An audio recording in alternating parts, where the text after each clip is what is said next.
Bienvenidos al sexto episodio del ranking de los 100 mejores jugadores de fútbol de todos los tiempos. Yo soy David Fernández, conmigo aquí el doctor Ítalo Severini. Ítalo.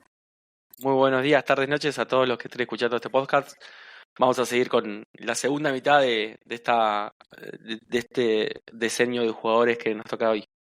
Sí, verán que es la misma grabación que el episodio 5, decidimos partirlo para que sea escuchable y no termine siendo un podcast de 3 horas como está empezando a ser. Creo que esta va a ser el formato a partir de ahora, que empieza a ser todavía incluso más interesante hablar de los jugadores de la lista. Sí, esta parte es súper interesante aparte. Más aún que la primera parte de este. No, imposible. La primera parte estaba Toño, Cerezo y Falcao, pero bueno, esta parte es muy interesante también. Bueno, continuamos con los volantes centrales. En el puesto número 55 jugó en el Ajax, en el Sporting, en el Zaragoza, Milan. Tiene 73 partidos como internacional para Holanda. Ganó 5 ligas holandesas, 2 Series A, 3 Copas Europeas de Campeones o Champions League, una con el Ajax y 2 con el Milan. Tiene una Eurocopa con la selección holandesa. Fue elegido 2 veces jugador holandés del año y fue elegido mejor jugador de la Serie A italiana en el año 92. O sea, mejor jugador del mundo. No el mejor jugador del mundo, pero eso es una discusión que vamos a tener más adelante. Estamos hablando de Frank Rijkaard. No digo mejor jugador del mundo porque es un brasilero que ya vamos a hablar. Sí. Pero bueno, el chiste es que si era el mejor jugador del calcio, era el mejor jugador del mundo en ese momento. Probablemente, o sea, era el mejor jugador de la mejor liga del mundo. Eso estamos totalmente. Sí, no. Coincido parcialmente. Bueno, hablar de Rijkaard es hablar del Milan de los 80, de un volante central, de una dinámica totalmente fuera de serie, súper completo. Hemos hablado de jugadores completos y cada vez que hablamos de jugadores totales o jugadores completos parece como redundante, pero es más cuando hablamos de mediocampistas, ¿no? Pero justamente Rijkaard era un tipo privilegiado desde el punto de vista físico y técnico, pero con una aplicación táctica totalmente fuera de serie también, ¿no? Porque era quizás el jugador que se encargaba de tapar cualquier agujero que pudiera llegar a haber en el equipo, pero aparte súper rápido con la pelota en los pies para decidir siempre bien. Sí, es el jugador que desbloquea, digamos, el potencial de sus compañeros en distintos equipos históricos al mismo tiempo, no solamente en esa Holanda campeona que creo que donde juega de central, si no me equivoco, en el Ajax de Van Gaal, donde va a jugar de central también cuando gana la Champions, y en el Milan, donde juega de 5. Sí, su pique es de 5. Sí, el pique es de 5. Y bueno, esto es algo que te quería preguntar porque no tuve tiempo de revisar el libro donde recuerdo que lo había leído. No solamente su pick, sino es lo que realmente él quería hacer, si no recuerdo mal. Tiene problemas con varios técnicos que tratan de ponerlo de central y sobre no todo se con lo toma Cruyff. de buena manera. Con Cruyff, se pelea a muerte con Cruyff. Tiene una super discusión, se termina yendo por la puerta de atrás del Ajax al Sporting de Lisboa, encima de un equipo super random, no porque el Sporting de Lisboa es un equipo random, es un equipo serio de la Liga Portuguesa. Un jugador que era titular en el Ajax no se va a la Liga Portuguesa en la década del 80. Y recala en el Zaragoza y después recién ahí puede pegar el salto al Milan. No es algo poco común de los jugadores holandeses que se pelean con técnicos. Creo que de los jugadores holandeses que repasamos en esta lista, todos se pelean con los técnicos. Y los que van a venir más adelante también. Por diferentes motivos. Pero bueno, Rijkaard, aparte, es un tipo con una... Obviamente tiene el gran mérito de haber hecho debutar a Messi en su palmarés como técnico. Que es lo mismo que decimos siempre, igual, ¿no? Ruggeri siempre se puede dar el mérito de haber hecho debutar a Agüero, pero ¿cómo no vas a hacer debutar a Agüero, no? Pasa un poco lo mismo con Rijkaard, pero bueno, Rijkaard sienta las bases de sacarse el mote de perdedor al Barcelona cuando es técnico igual, pudo ganar una Champions con el Barcelona después de que era 14 años la obsesión del Barcelona a ganar una Champions y no podían. Pero como jugador era, habitualmente es un cliché decir que era un técnico dentro de la cancha, pero sí. En este caso sí es. No es el negro Estrada, este chavo sí era un técnico dentro de la cancha. Sí, sí, y no es una locura volver a la discusión que ya tuvimos en 2 episodios aproximadamente y tendremos un episodio más adelante, que es ¿quién fue el jugador más importante del Milan de Sacchi? Eh, Hay un caso para poner en esa posición a Rijkaard, específicamente porque, de nuevo, es el que desbloquea muchas de las funcionalidades de sus compañeros más adelante. Son cuando el equipo ya contaba con 3 extranjeros, uno de los cuales era el Vichy Borghi, Ancelotti cuenta que básicamente van y le piden a Berlusconi, por el amor de Dios. No recuerdo si era exactamente que lo compren a Rijkaard o que lo mantengan cuando Borghi tenía que volver Sí, de un del préstamo del préstamo, Como. porque dicen, y me lo imagino al gordo Ancelotti diciendo, no me vas a poner a, no me lo vas a poner al Vichy. Y cuando tengo este monstruo acá que corre por 3 personas y juega todavía mejor a la pelota que yo. Sí, sí, y con la cabeza levantada siempre. Es muy estético de ver jugar a Rijkaard porque ves un tipo de 1,90 m correr con la velocidad de una gacela, con la pelota debajo del pie, y los como volante central tenía mucha facilidad para frenarse y cambiar la dirección del juego engañando a toda la defensa, hacer girar la defensa rival con mucha facilidad. Y si bien lo más destacado de su faceta futbolística es la fase defensiva, porque era un tipo que, como vos decís, corría por varios, se posicionaba por varios, hacía los relevos de forma perfecta, se metía entre los centrales para defender en los momentos más álgidos del partido, porque con su altura podía ocupar ese rol con facilidad. Y justamente Ancelotti era el que se cerraba de 5 Ujú. para que saquen todo de arriba. También era un jugador que hacía sacar al equipo del fondo, y que con su gran zancada ocupaba mucho espacio. No obstante lo cual, no era el jugador más importante del Milan de Sacchi. Sí es uno de los, y claramente es clave, y sin él no se puede contar al Milan de Sacchi, pero para mí no era el más importante. Ya vamos a llegar a esa discusión en uno de los últimos episodios. Sí, seguramente. Bueno, pasamos al puesto número 54 entonces. Sí, No hablamos demasiado del éxito de Holanda en el 88, solamente porque ya vamos a hablar más adelante en este episodio. sí, con el gran responsable ese sí no hay muchas dudas quién es el gran responsable de ese éxito.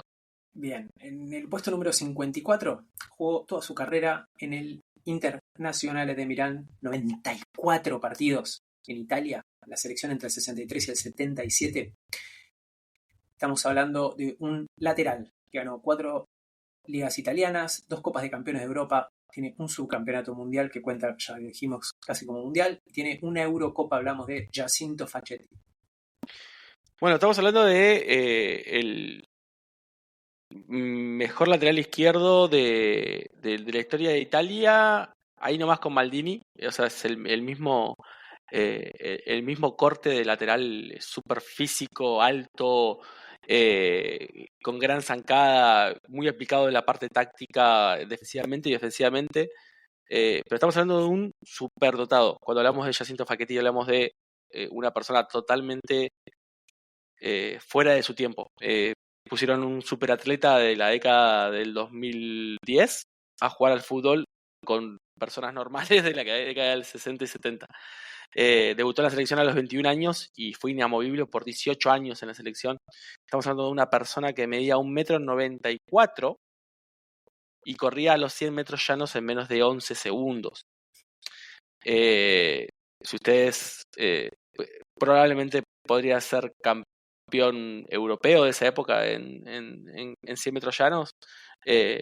Habría que ir a chequear, esto es totalmente chequeable, pero esos datos pueden ser tranquilamente aceptables, creo. Jugaba de 3, pero siendo derecho. Podía ocupaba toda la banda, le dejaban la banda y que él se encargue. Tuvo muchísimos goles. Si ustedes hay registros fílmicos de cómo jugaba, si ustedes ven los registros fílmicos, hace muchos goles, no solamente de cabeza, porque obviamente metía muchos goles de cabeza, un tipo de 1,94 m con 80 centímetros de salto vertical, que es una bestialidad. Es un jugador de la NBA, chicos y chicas, que escuchen esto. Cuando Facchetti pasaba al ataque y definía con derecha cerrándose, tiene un montón de goles pegándole de afuera del área.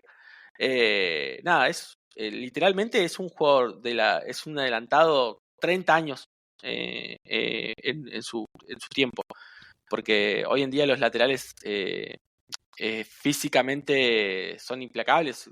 Zinchenko, Kyle Walker, los jugadores más tops de las ligas más tops.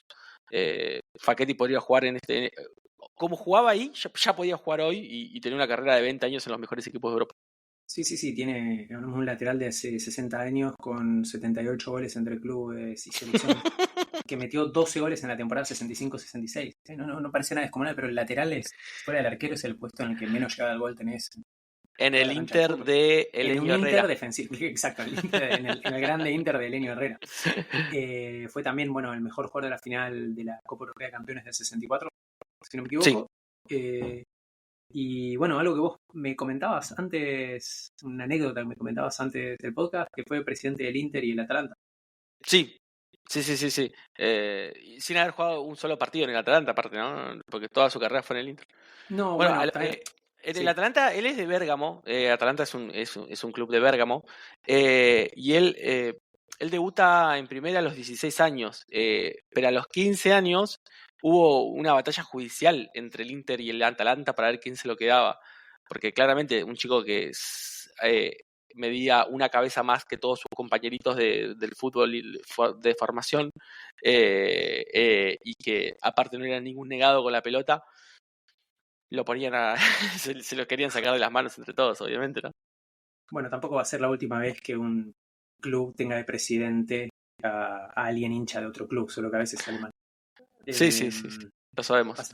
Pasamos al puesto ¿Lo 53. estás hablando por un presidente de Boca hincha de Huracán? No, pero sí por un Pensé que miembro de esta lista. era por eso. Perdón. Sí, pero sí por un miembro de esta lista. Pasamos al puesto número 53. Fue en el Groningen, en el Ajax, el PSV, el Barcelona y el Feyenoord. 78 partidos con Holanda. 4 ligas holandesas, 4 ligas españolas, 2 Champions League, una con el PSV y una con el Barcelona. Una Eurocopa y 252 goles entre club y selección. Estamos hablando de Ronald Koeman. Bueno, hablando de adelantados a su época, creo que Koeman es uno, pero también es un poquito de eso que hablábamos de jugadores difíciles de explicar y difíciles de replicar. Porque podía jugar tanto de líbero, de stopper, de lateral, de central. Se podía acomodar a cualquier puesto de la defensa. Yo creo que debe tener partidos jugando de carrilero y también de volante central. Y una pegada, creo que top 10 de este ranking, top 2 como defensor de este ranking. Y una fuerza. Es muy difícil de explicar a Coman sin explicar la fuerza que tenía. Un tren inferior totalmente desarrollado. Las fotos de las piernas de Koeman, y perdón que me meta en este tema, pero son superhumanas, no tiene sentido. Sí. Tiene 26 goles en la temporada 87-88. Estamos hablando de un tipo que alternaba entre volante central y defensor central. Más defensor central ya para ese momento, que es donde desplende. Bueno, y también un ganador absoluto. O sea, no hay mucho holandés que uno pueda decir es un ganador. Sí. A ver, ganó una Champions League con el PSV. Sí. Metió el gol en la primer final que gana en su historia de Champions League el Barcelona en el 92. Sí. O sea, él es el que le da la Champions a ese Barcelona al triptych. Tiene 10 temporadas seguidas con 10 o más goles.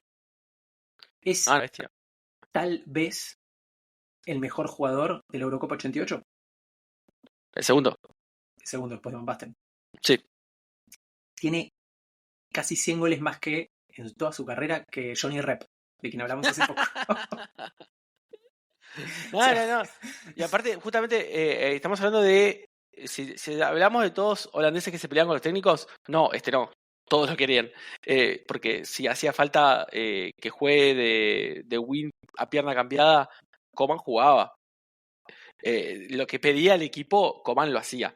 Era un jugador tácticamente tan flexible y tan aplicado para lo que necesitaba el equipo, que obviamente todos sus técnicos lo amaban, desde Cruyff hasta todos. No, imposible. Después como técnico es otra historia, porque es otra historia. Pero como jugador, increíble la versatilidad.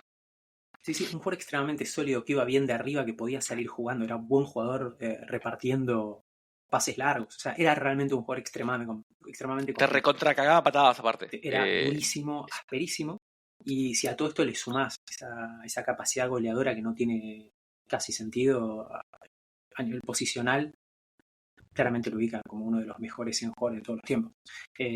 Vos mencionaste que no se peleó con ningún técnico, eso es parcialmente cierto, porque recordemos que cuando Luis Van Gaal trata de tener un segundo paso por el Ajax, Koeman le hace una tremenda agachada, que no me acuerdo si en ese momento era directivo del Ajax o qué, pero antes creo que incluso de que debute el equipo se termina renunciando Van Gaal por eso. Pero me parece muy bien, eso jerarquiza a Koeman, eso, sí, tal Solo cual. se peleó con un técnico en su historia. ¿Quién fue? Van Gaal. Sí, bueno, Koeman tiene varias particularidades como técnico, como jugador, perdón. A mí lo que más me gustaba de él, como verlo jugar, era la facilidad que tenía para mandar, la voz de mando. Cuando vos ves partidos de él, está cagando a pedo a todos sus compañeros todo el tiempo. Más allá pero errores puntuales, está hablándoles, los mantiene con una atención competitiva a todos los que estén en la saga con él, o cuando juega de volante o de carrilero. Porque es muy difícil para un 3 o un volante central ordenar a toda la defensa, pero el tipo te la ordenaba y tenía una visión táctica dentro de la cancha que no la pudo replicar afuera porque su carrera como técnico tiene varios reveses bastante fuertes, pero cómo los organizaba dentro de la cancha y cómo leía los momentos para sacar al equipo, para meterlo y todo, es un fuera de serie total. Bien, continuamos hablando de grandes defensores. Oh, sí, acá tenemos vamos a estar un ratito. Número 52. Jugó en el Bangú, en el Vasco, en Nacional de Montevideo, en Boca Juniors, en el Flamengo y en el Corinthians. 30 partidos con la selección de Brasil. Ganó una Liga Uruguaya, un campeonato argentino, 4 estaduales cariocas, parte del equipo ideal del Mundial 38. Fue mejor jugador de la Copa América 45, aunque no haya ganado Brasil, sí se ganó ese premio. Estamos hablando del ídolo de 3 ciudades, Domingos Antonio Gaia. Estamos hablando de una de las primeras estrellas del fútbol brasilero. Y siendo defensor, que en esa época era una posición bastante desagradecida para con el jugador, porque venían muchos jugadores en ataque del otro equipo y los equipos se juegan básicamente partidos. La muralla, decían, la fortaleza, el divino maestro. Estamos hablando de un jugador con un historial espectacular, que un poquito de lo que hablábamos antes, para graficar lo que era el fútbol uruguayo en esa época. El tipo juega en el 32, juegan un amistoso, no, una copa de esas que había en esa época de Uruguay versus Brasil. Le gana Brasil a Uruguay, que Uruguay venía a ser campeón del mundo, y lo compra Nacional. Hoy algo sería totalmente impensado que la figura del equipo brasilero vaya a jugar contra Uruguay y un equipo de Uruguay lo compre, pero en ese momento era algo bastante factible. Ahí en Nacional juega un año nomás, pero obviamente extraña la vida de Río de Janeiro y se vuelve. Pero en Nacional se dupla con José Nasasi, otro miembro de esta lista, y es considerada por Obdulio Varela, otra persona que va a estar en esta lista más adelante, como la mejor dupla central que vio en su vida. Nasasi y Domingos Daguía. El nivel de este jugador, una de las grandes defensas de la historia, si te pones a pensarlo. Sí, claramente, sí, no hay muchas duplas centrales que estén los dos en esta lista. En Uruguay, obviamente, extraña la vida nocturna de Río. No sabemos por qué tendrá Río de vida nocturna que haga que los jugadores la extrañen. Y se vuelve a Brasil. Obviamente, el dinero en Brasil no era el que puede llegar a ver hoy en día. Era un fútbol bastante más mal organizado debido a la complejidad de la geografía brasilera. Eso lo hablamos varias veces. Y viene a Boca. En Boca es una estrella total y absoluta. Aparte, con su físico de Adonis hecho a mano, era una de las personas más lindas de la faz de la tierra, Domingos Daguía. y llega a Boca, es figura absoluta de Boca, revoluciona el mercado cuando llega a Boca. Y bueno, de Boca se tiene que ir porque fractura a un jugador de San Lorenzo y le dan 6 meses de suspensión. Entonces el tipo dice, bueno, si no voy a jugar 6 meses me vuelvo a Brasil. Pero aparte era, eh, por ahí es muy difícil decir, pero si vos viste Creed, la película, y viste Michael B. Jordan, todo tuneado y todo físicamente increíble ahí, es lo más parecido que podemos llegar a comparar con Domingos de Aguía. Domingos de Aguía aparte tiene la particularidad que tiene mínimo 20 hijos reconocidos. Uno de ellos es Adelmir, que es una de las leyendas máximas de la historia de Palmeiras y que no por poco quedó en esta lista también, o sea, básicamente. Y bueno, la probabilidad de que si tenés 20 hijos brasileños uno sea muy bueno jugando a fútbol no es baja, ¿no? Buena genética, además. Sí, Y sí, sí. sí, hablamos de alguien con una capacidad física impresionante, que la explotaba a pleno, no era... Hace dupla con Nasasi, pero es un jugador casi diametralmente opuesto a lo que era José. Sí, Alguien que no utilizaba el roce a la hora de actuar como central, lo cual, si piensan que es extraño hoy, imagínense en la década del 30 o la década del 40, sino que era todo en una combinación entre un tiempista y un atleta profesional que no existía en ese fútbol. Una persona que revoluciona lo que hablamos recién de arquetipos, de quiénes siguen los arquetipos y quiénes los rompen. Nasasi es todo lo que vos te imaginás de un defensor uruguayo. Es el punto culminante de todo eso que todos nos imaginamos. Despliegue, garra, voz de mando. Domingos era otra cosa. Domingos sí. jugaba. Y aquí está lo que lo hace único, es todo lo que uno piensa del cracky brasilero, del tipo que pone la diversión y la estética por sobre todas las cosas, pero aplicado a la defensa. Tanto a Sí, la hora de robar pelotas de forma limpia como de salir jugando y gambetear saliendo en defensa. sí, es que, de hecho, Dave, no sé si lo mencionamos, no lo mencionamos, en, en la Liga Uruguaya no se veía que alguien salga jugando, nunca se vio. Entonces, salir jugando desde el fondo durante la década del 30 y el 40 se llamaba la dominguiña. Sí, las domingadas. Por la dominguiña, o sea, la dominguiña era que el defensor salga jugando. O sea, sí, algo que para nosotros es perfectamente normal y aceptado, que vemos al Cuti Romero saliendo jugando, o temblamos cuando lo hace González Pires. En ese momento, que alguien lo haga, directamente le pusieron el nombre. Es como que te descubren un síndrome raro en el cuerpo y sea el síndrome de Severini, ¿entendés? O sea, es, el tipo fue tan transgresor futbolísticamente hablando que algo que nosotros vemos y está totalmente aceptado por todos, que es que un defensor levante la cabeza y salga jugando con la pelota bajo el pie, tiene nombre de él. Sí, es muy loco que la primera instancia en la historia del fútbol mundial, en la que Brasil deja realmente su impronta, donde el deporte se extiende más allá de lo que se creía posible, no lo hace un delantero o un creativo, sino que lo hace Domingos desde la Saga. Sí, Es extraño, y estamos hablando de él que va a ser el mejor jugador brasilero desde la creación del deporte hasta mediados de la década del 50. No es poco tiempo hablando de no, vuelta del país más laureado y que más grandes jugadores ha sacado en la historia del fútbol. no. Y por ahí vos dijiste lo del ídolo de 3 ciudades. Las Sí. 3 ciudades son las capitales futbolísticas del mundo. Por lo menos del mundo de Sudamérica, o sea, Montevideo, Buenos Aires y Río de Janeiro.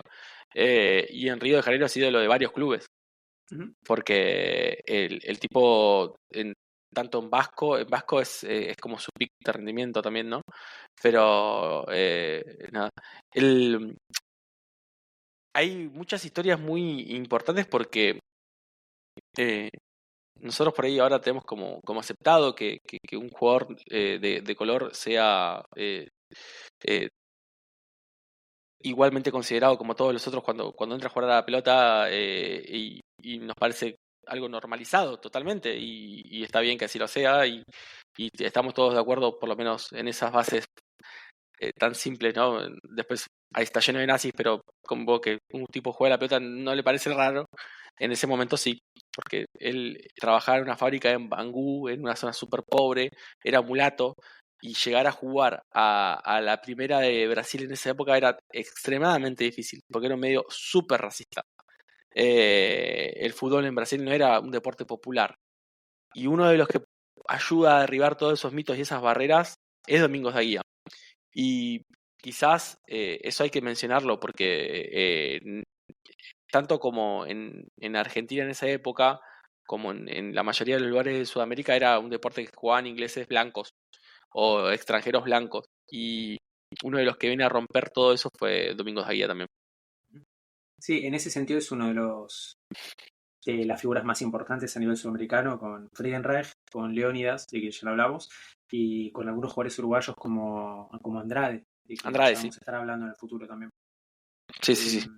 Y de vuelta, sí, 3 títulos al hilo, uno en Montevideo, uno en Río de Janeiro, uno en Buenos Aires, y sus pasos por Montevideo y Buenos Aires fueron muy cortos, pero yo recuerdo de chico de escuchar gente muy vieja o hablar de Domingos o hablar lo que le contaban de Domingos.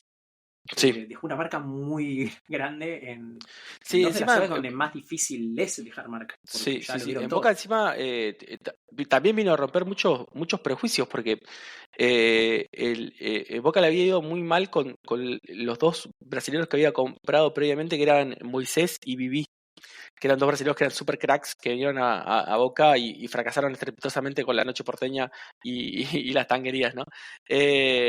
Le había ido muy mal a Boca con los dos extranjeros que con la llegada del profesionalismo hay dos extranjeros, todos los equipos argentinos, una vez blanqueado eso, traen jugadores de afuera, había mucha plata en esa época, y a Boca le había ido muy mal con los extranjeros, y ya los diarios de la época mencionaban como que no podías traer negros a jugar a Boca, básicamente, y Domingos Daguía, si bien la sociedad porteña sigue siendo bastante racista en esa época, como que estaba muy bien visto hacerlo también. Hoy en día mucha gente también lo ve bien, pero no creo que sean los posibles escuchas de este podcast. Los queremos espantar. Si les parece que está bien, nos chupan un huevo. Llega Domingos Aguía y revoluciona totalmente porque desde el primer minuto que pisa la cancha de Boca se convierte en ídolo, porque es increíble lo bien que jugaba. Y también vale la pena comentar, lo mencioné antes, es el elegido mejor jugador de la Copa América del 45, ya muy post-prime. Sí, Domingo sí, sí, está 20 años completamente de después de lo vuelta. que estamos empezando a hablar, sí. Un campeonato, una Copa América en la que Argentina lleva un equipazo y bueno, es Tucho Méndez, creo que es el goleador Sí. del torneo. Bueno, el mejor jugador es un Domingos casi anciano para los estándares de la época. Sí, sí, sí. Bueno, vamos al último jugador del día de hoy. Jugó en el Alessandria, debuta en el año 59 y luego juega casi toda su carrera en el AC Milán. Tiene 60 partidos con la Azzurra, ganó 3 Series A, 2 Copas de Campeones de Europa, una Intercontinental, tiene un subcampeonato mundial, una Eurocopa, un trofeo a Capo Cañoneri de la Liga Italiana, un Balón de Oro del año 69 y fue elegido el mejor jugador italiano del siglo XX. Estamos hablando de Gianni Rivera. Bueno, por ahí, cuando se habla de un enganche clásico italiano, para los más modernos nos vienen Del Piero, Totti, Casano, jugadores que por ahí no tenían un despliegue físico más, jugaban más como mediapuntas que como enganches clásicos. Pero Gianni Rivera era un sudamericano, un jugador. O sea, si el Bocha Maschio se iba a jugar a Italia en ese momento era lo mismo, porque un tipo que jugaba en puntas de pie, con una categoría, una clase y una forma de jugar a la pelota, todo con el pie derecho, el pie izquierdo si lo usaba era para apoyarla mientras salía con la derecha, pero un danzarín, un tipo con una capacidad de engaño, gambeta, toque, pase largo, asociación en corto, tiraba paredes, no era lo normal en la Italia de los 60. Y el tipo vino a derribar muchos mitos y empieza a hacer lo que el Milan es hoy en día como casa potencia del fútbol mundial, mística ganadora europea, gracias a Gianni Rivera, porque ya estaba siendo desplazado totalmente del mapa italiano por el Inter en esa época ya. Sí, es la figura del fantasista italiano por antonomasia. Cuando se habla Sí, del fantasista, se habla de Rivera. sí, tal cual. Y sí, un creador. O sea, en el Milan de Nereo Rocco, en un fútbol extremadamente defensivo, en un equipo particularmente defensivo, podían serlo también porque sabían que tenían delante un distinto que creaba tanto para otros como para él, porque era Sí, sorprendentemente, tenía mucha llegada al gol y que destrababa cualquier partido. Entonces, el Milan podía concentrarse en dejar la pelota a otro, tanto en Italia como en Europa, por el hecho de que con un distinto siempre es mucho más fácil. bueno, para graficar un poquito lo distinto que era, David mencionó que juega en el Alessandria. En el Alessandria él debuta con 15 años. El Milan lo compra a los 16 años. Paga 60 millones de lira y le da al Alessandria 3 jugadores. O sea, 3 jugadores del plantel de primera del Milan, más 60 millones de liras, que en la conversión es obviamente la transferencia récord del fútbol italiano en ese momento, por un pibe de 16 años. A ese nivel de distinto estamos hablando. O sea, eh, y el pibe llega con 16 años, se pone la 10 del Milan y no la larga por 20 años. Donde gana todo. Todo. Y como vos decís, previo a esto, a ver, y en los 60 sigue siendo competitivo, pero es cuando el Milan empieza a cambiar la historia y pasa a ser el equipo más exitoso de la ciudad. Sí, sí, sí, sí, sí. Y a nivel europeo hay varias, hay varias carnicerías que le quieren hacer a Rivera. El tipo esquivando patadas era alucinante. Le tiraban de todos lados. Para el que escuche este podcast puede ver alguna compilación de videos de Rivera escapando patadas. El tipo le tiraban de todos lados, pero no de forma demasiado disimulada, aparte. Iban a cazarlo. Eh, pero tenía una facilidad para desprenderse de la pelota rápido y girar y de fintas y de amagues y de también de poder gambetear a los tipos que le tiraban patadas con la pelota en los pies, totalmente fuera de serie. Entonces, hablamos de un paradigma de jugador italiano, justamente en estos 3 grandes grupos que mencionaba David antes, de paradigma de jugador italiano, pero con un servicio ganador aparte, o sea, no el chiche al pedo, no el pase al vacío por tirarlo, sino con un propósito eh, totalmente ofensivo. Ahora, justo antes de la preparación de este podcast, hablábamos hace unos días con David de cómo, del impacto que tiene Rivera fuera de las canchas, pero me quiero detener un ratito antes de pasar a eso, en un partido que juegan Italia contra Brasil en el 73, que lo vi justo hace unos días porque está completo y tuve la suerte de poder verlo. Obviamente en la final del 70 no pudo hacer nada a Rivera contra ese equipo de Brasil. Brasil le pega un baile totalmente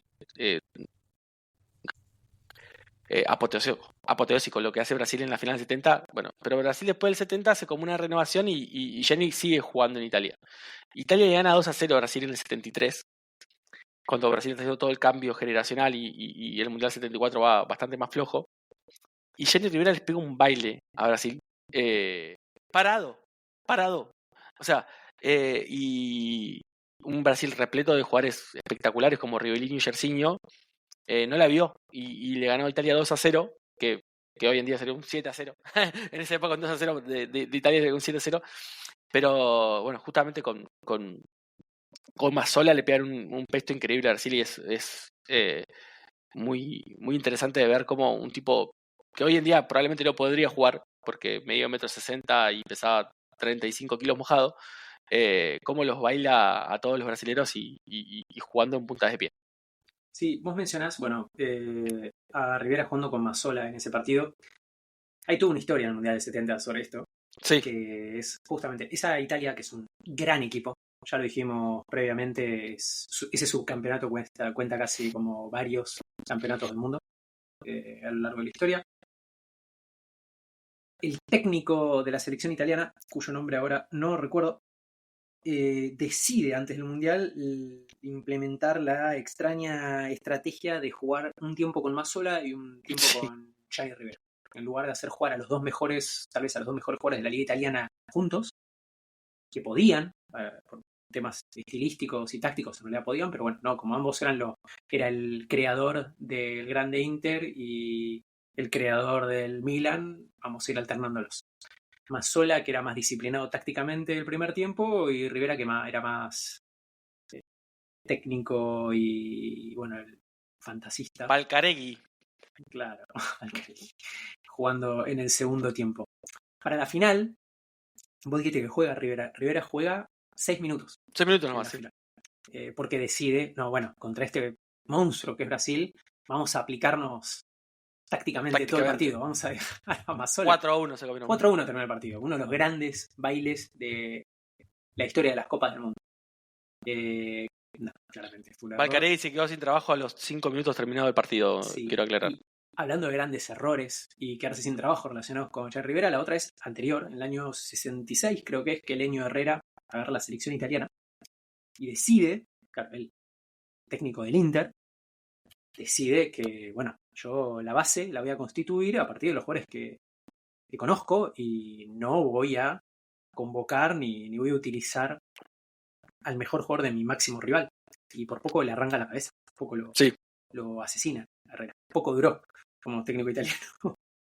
No, pero lo asesinan casi real, o sea, no, sí, es Italia. Es Italia, o sea, porque por ahí parece como que lo está diciendo de forma figurada, David, pero no. Por eso. Y nada, lo que hace Valcarino, ¿dijiste? Sí. Valcareggi a lo largo del Mundial del 70 es básicamente como tener, salvando las distancias, en su prime a, no sé, a Verón y a Riquelme y decantarte por Verón y dejar a Riquelme de lado solamente porque uno se aplica un poco más tácticamente. Y eso puede salir mal, no sé, estoy pensándolo como un hipotético. Sí.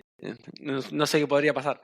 No, bueno, igual no hablamos de lo extra futbolístico de Rivera, que por ahí es bastante más interesante por una cuestión también de dato de color y porque ya vamos terminando este podcast. Pero Jair Rivera, después de retirarse, mientras jugaba, forman el primer sindicato de futbolistas en la historia del fútbol. Que después, bueno, lo deja en una posición de referente dentro de los exfutbolistas como voz de consulta constante, y tiene una dilatada carrera política. Tiene cuatro mandatos como diputado y fue viceministro de Defensa, como cualquier futbolista está capacitado para hacerlo, ¿no? Del gobierno del centro izquierda italiano. Sí, y enemigo a muerte de Silvio Berlusconi, aparte. Exactamente, eso era lo que quería mencionar, digo, para sumarle porotos dentro de las preferencias de quienes hacen este podcast, enemigo jurado de Berlusconi.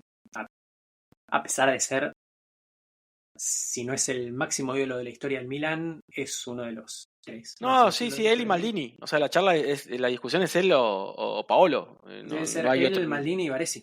Sí. Bien. Bueno, esto es todo, creo que por hoy. Llegamos al final de un raid largo de grabación, Ítalo. Bueno. ¿Cerramos por hoy? Sí, cerramos y ya próximamente nos meteremos en el top 50 de esta lista. Increíblemente llegamos. Bueno, muchísimas gracias, doctor. Muchísimas gracias a todos los que hayan llegado hasta este punto y continuamos en la próxima edición del ranking de los 100 mejores jugadores de la historia.